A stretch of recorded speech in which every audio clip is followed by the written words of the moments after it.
So, welcome everyone. Today I'm here with primary school teacher, Paralympian, and mum, Christie Dawes. We'll be talking about her career journey so far and what employment has been like for her. Christie, welcome home and congratulations on your results in the marathon. Thanks, Sean. It's good to be home, albeit in hotel quarantine, but at least I'm in the country and I'm halfway through. So 7 days to go and I can see my kids and husband. So yeah, looking forward to it. Very nice. I'm sure they'll be really excited to have you back safe and keen to see you face to face. Yeah, for about the first 5 minutes and then it'll be like I never left. So Straight typical back to family. Yeah. And so this is your 7th Paralympics, am I right? Yeah, my 7th games was Tokyo, and my first games was as a 16-year-old in Atlanta in 1996. So yeah, been around the block, but it's good fun and I don't want to stop. So Paris, 3 years, here we come. Very nice, very nice. And how was Tokyo? Good. Everyone was complaining about the heat, and then the day I got there, the weather changed and it was freezing cold, and I spent the entire time cold and damp. So the weather could have been nicer, but I was really happy with my race. The marathon was fantastic. The course was really well designed and the roads were so smooth, which is all you can really ask for as a marathoner, is a nice course and smooth roads and good packs to race with. Had a lot of fun. So yeah, it was good. Very nice, very nice. And a cakewalk compared to doing the homeschooling? Absolutely. I thoroughly enjoyed every minute of my marathon, but I do not thoroughly enjoy every minute of homeschooling. That is for sure. And I think all the parents out there will completely concur with that. Fair enough, fair enough. All right, so I'll start with the first question that we have for you. So what's your dream job? Well, I think it's possible to have many dream jobs. It depends what stage of life you're at and what stage of your career you're at. But my dream job is always just to race. If I could make enough money just to travel around the world and race marathons all year round, I would do that, but it doesn't pay the bills. So that's part of my job. But the other jobs that I do that I really love, they're all very different, but they have one common thread, and that is that I get to interact with people. I love people. I love hearing people's stories from different walks of life. But the stuff, I guess, that pays the bill is that I'm a property investor now. So I have long-term rentals, but I just in the last couple of years have dipped my toe into the short-term rental accommodation market. So I designed and built and now run my own small Airbnb. I have a beautiful guest house out the back, and it has worked really well until COVID came along and messed it all up. I love my guests. I love interacting with them. So that at the moment is kind of my dream job, is running my Airbnb. And I've never worked in hospitality. I have no qualifications, but having traveled extensively over the years with my competition and my racing, I have received a hell of a lot of it. So I know that whether I've traveled 2 hours or 32 hours, when I get somewhere, there are certain things that I appreciate, and I've tried to incorporate that and really look at my business from the user's point of view, and it's so far working really well. All right, excellent. So yeah, I'm assuming with the quarantine at the moment for 2 weeks all up, not having that human interaction, probably a little bit difficult if you're a people person, like you said. Yeah, it's challenging, but it's a finite amount of time. It's 2 weeks. I'm still have work to do. There's things, loose ends that I haven't tied up for ages because I've been preparing for the game. I have the time to do it. I'm doing it and just looking after myself, eating well, resting. I'm a parent of a 10-year-old and a 3-year-old. So effectively I haven't slept for 10 and a half years. So I'm catching up and finding out my natural wake time is actually 5 to 8, not 8 minutes to 5 in the morning. So, it's just nice to actually be alone as a parent. I think everyone gets that, especially coming from homeschooling. It's actually kind of like a retreat, but don't tell anybody. All right. Internet, don't tell anyone. So tell us the story of your career journey so far. Well, at school, I went to school, but I was never really interested in the academic side of things. It was more about sport and boys. That's all I was interested in. So I was disappointed when I opened the envelope and had a TER of, I think it was 48.2 or something, and realised that I couldn't do anything with that. But I didn't really care because I was planning for the Paralympics and the next thing. After the Paralympics in Sydney, I had a devastating campaign. I didn't make my finals. I didn't even do a PB. So I couldn't even come away saying, at least I've achieved something. I made that mistake of putting all my eggs into one basket and having no balance.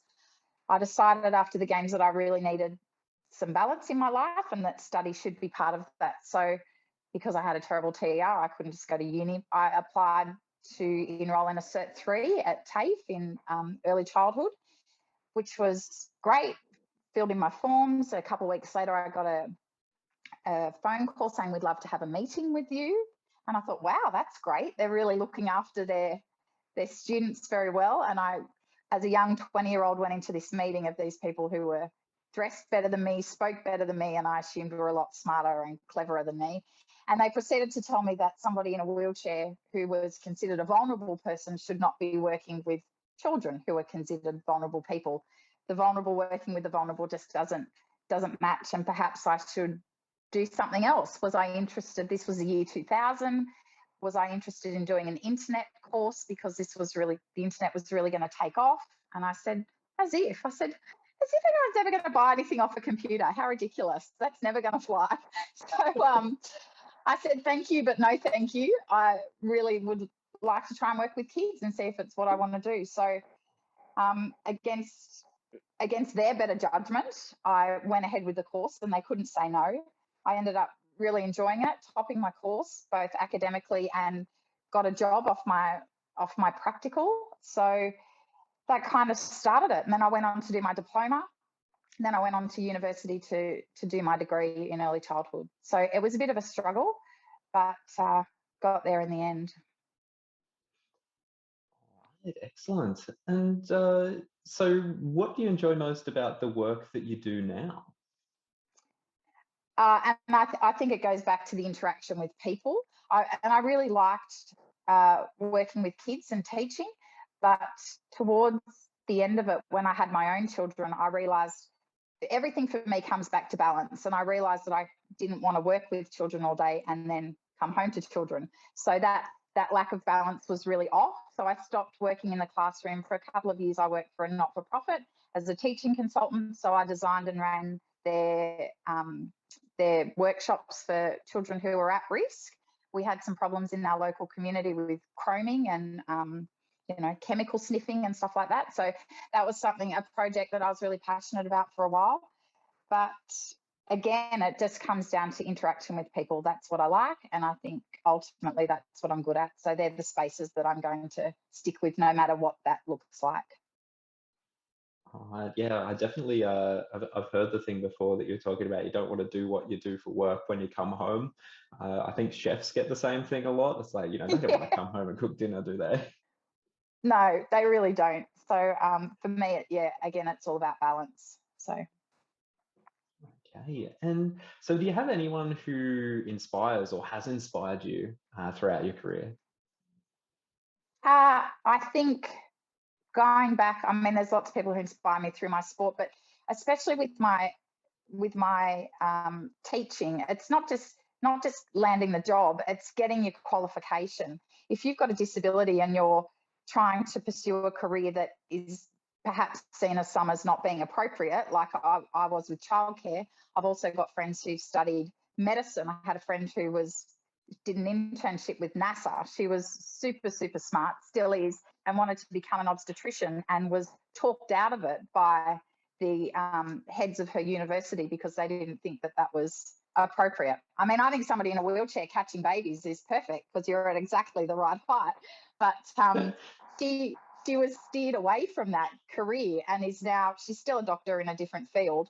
But, the importance of holding on to your dream and going for it, I think is really important. And the two people that inspired me to do that was my first boss at the first prac I ever had, Anne Ford. She was the director of a childcare centre. And she really said, people are going to tell you your whole life that you can't do things. And this wasn't a new concept to me, but she said, you've just got to get a foot in the door, but you've got to sometimes really jam it in there to let people know how capable you are. And she gave me my first job, and she said, I'm not giving it to you because I pity you or feel sorry for you. I'm giving it to you because you're great at what you do. You add a different kind of energy. And she said, this is a childcare centre on the northern beaches of Sydney. We are very diverse. We accept people from all colours and creeds and religions and backgrounds. And she said, you're no different. It's so important that you practice what you preach. So she was really instrumental in doing that. And also my intern prac teacher that I had at uni, Lee Cameron, she was a kindergarten teacher, was just very old school. Don't worry about what people think. Just get on with it. Do your job and get on with it. So those ladies who just took me under their wing were both inspirational and great mentors who I still think about quite often. Yeah. It's always fantastic to have someone who, can mentor you in your career, and it's always a good thing for everyone to have. You mentioned before that you have experienced barriers to gaining employment or to study in the past in childcare, and then your friend as an obstetrician as well. Are there any other barriers to employment that you've had come up because of disability? Yeah, I think the two big ones are access and attitude. It's pretty simple. So physical access, I had a friend recently. She's a really fabulous young journalist. She did her interview over Zoom. She got the job and then turned up to her workplace and it was completely inaccessible. So she had to quit on her first day because her workplace simply was not physically accessible for her. So access is a huge issue, but I think the even bigger issue is attitude of employers, and just trying to get, as I said, that foot in the door is much harder for people with disabilities, or if you're from a diverse background, because people are frightened, they're not sure, and often they feel they have to put other needs, such as a duty of care or HR or management's wishes before the needs of the applicant. So access and attitude, definitely the two biggest challenges. Yeah, that's quite interesting. And so what are some of the challenges you faced at work because of disability? Well, as a casual primary school teacher, I worked casually so that I could still do my sport. And I was really lucky that the little cluster of schools that I worked at were very excited about my racing and were always very supportive. So when I said, look, I just want to work 3 days a week, no more, and I'm going to be out of town for this amount of time, incredibly supportive and great. But I think I also lost a lot of work, even though they knew that I was capable and competent. They'd say, look, we've got a 6-week block on 4B. And they'd said, do you want it? And I go, yes, but isn't 4B up 3 flights of stairs? And they go, oh, yeah. So I missed out on so much money and so much work simply because the access was an issue. And I think the other challenge, as we've just said, was attitude. And even if you get into the workplace, you still have to deal with people's quite often patronising attitudes. I've worked in a school where it was very old and the staff room was like a bit of a rabbit warren. And every time you went around a corner, people would bump into each other. But every time I bumped into somebody, people would say, oh, have you got a license for that thing? Or you should get a horn for that wheelchair. Just, and you kind of laugh it off once or twice because that's the polite thing to do, right? But when you get that every recess, every lunch, every RFF break, it gets a little too much, and people don't seem to understand that sometimes you bump into somebody because you're human, not because you're in a wheelchair. So again, losing work because of access and having to put up with attitudes that perhaps aren't as progressive as we would always like them to be. Yeah, definitely. It is disappointing to hear things like that, and sometimes I think to myself, I'm like, "Oh, it's 2021, like aren't we sort of past this?" But then, I don't know, maybe I've just sort of had the opportunity to be around people with disability and things like that, that gives me a different viewpoint, because sometimes, it does just seem like there's ignorance is sort of at the root cause of these things. Like, as you were mentioning before, with like offering you jobs without the access and things like that. Yeah, I think, and ignorance is a loaded word, but I think 99% of the time when people display ignorance towards me, it's actually only coming from a good place. There are not many people who are just downright nasty. Occasionally you get someone, but usually ignorance is coming from a good place. And I think people are still awkward about disability. They don't know, there's so many semantics and so many PC kind of rules that people think that they have to follow. But I think really it's just the way you greet someone and the way you treat somebody. And whatever else happens, it really doesn't matter if you think you've used the wrong word. I couldn't care about semantics. It's the way you greet and treat people that matter. And I think a lot of times people say these silly things just because they're feeling a bit awkward. But the more you get to know them and the more they interact with you, they realise that it's not important. I think they become a lot more relaxed. So, yeah, hopefully.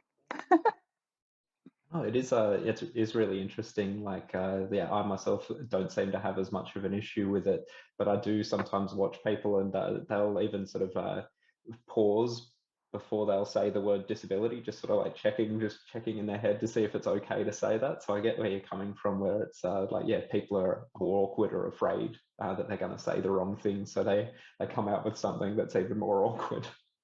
Yeah, which is highly amusing.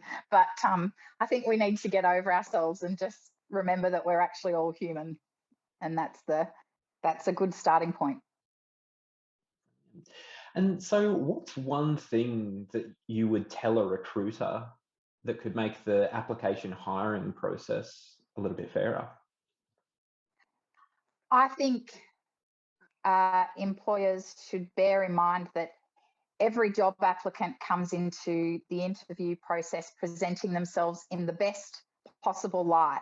They've got their shiny CV ready to go, no spelling mistakes, every single asset and skill is documented. They've all got their pre-prepared responses to their questions so that they're going to sound really fluent and smart and clever.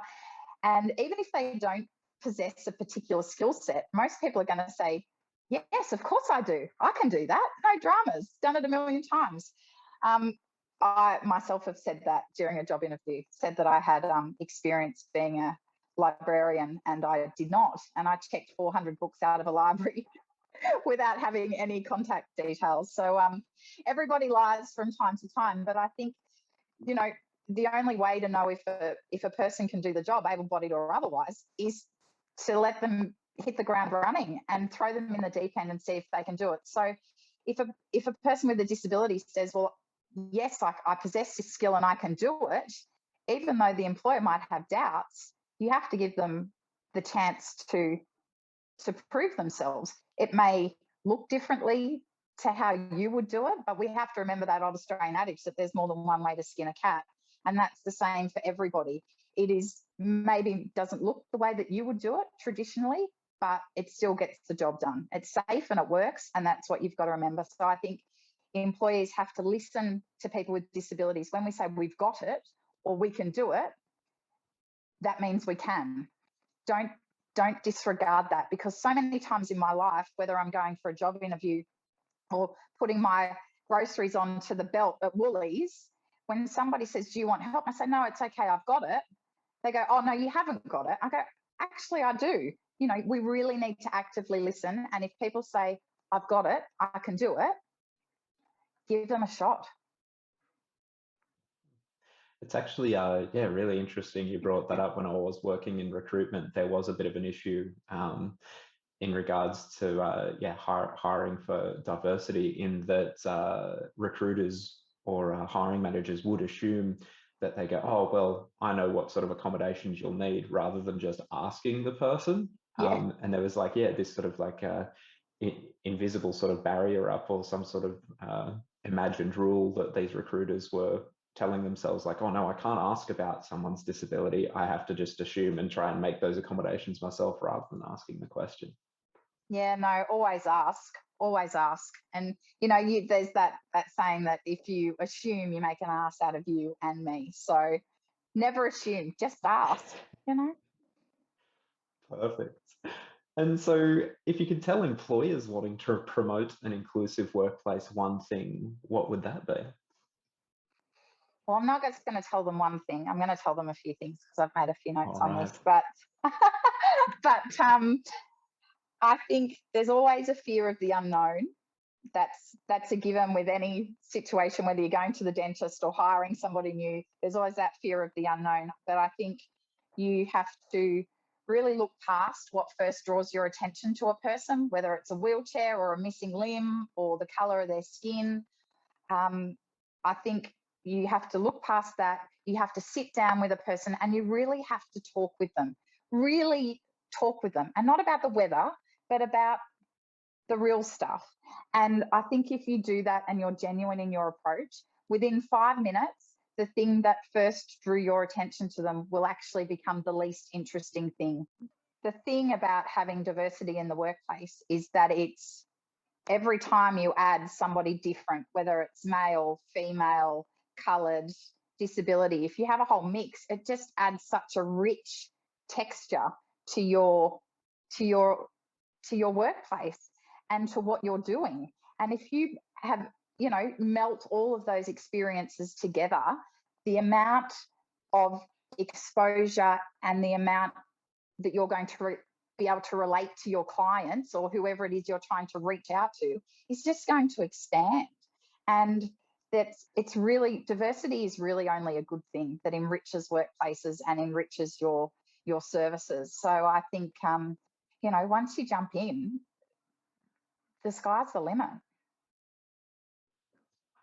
Brilliant. It's actually there's a bit of the neurodiversity movement that's sort of going around at the moment. One of my former clients ended up actually working for a cybersecurity company as a specialist there.